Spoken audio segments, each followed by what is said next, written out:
During my entire life, there was a certain regularity in the artificial colors sent to me in reading books, in other activities, or in numbers, played a very important role.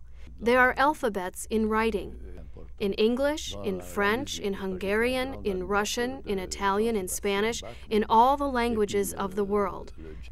With numbers 1, 2, 3, 4, 5, 6, 7, 8, 9, plus 0, which was invented several hundred years ago by the Arabs, you can do the totality, you understand, of additions, of multiplications, of subtractions, etc., etc. Music, do, re, mi, fa, sol, la, ti, do, and that's it. With that, you understand, you make sheet music. This sheet music, you can give it to any musician or orchestra conductor. He's able to read it. He's able to transmit it.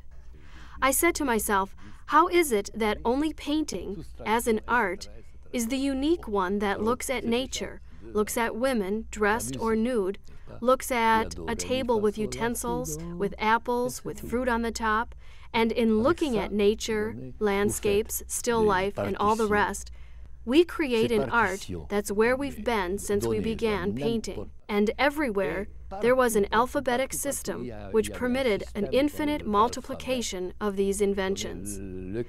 I invented 220 nuances of color, 2 red, 2 green, 2 yellow, 2 blue, 2 violet, black and white, each one from 1 to 20. With that, I obtained a first alphabet of color. Then I studied geometry, simple geometry of planes. The circle, the square, that's it. With the circle and the square, you obtain all possible variations. So I succeeded in putting in a table, on paper, around 60 or 65 simple forms of plane geometry.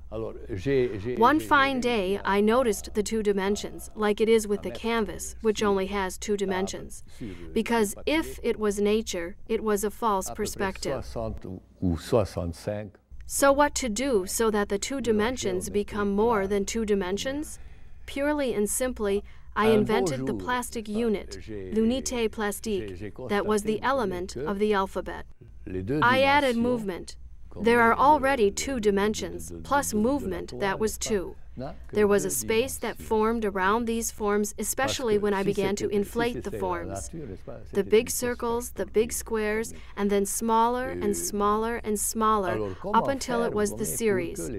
It was already the 3rd dimension, space, time, movement, and then the 4th dimension.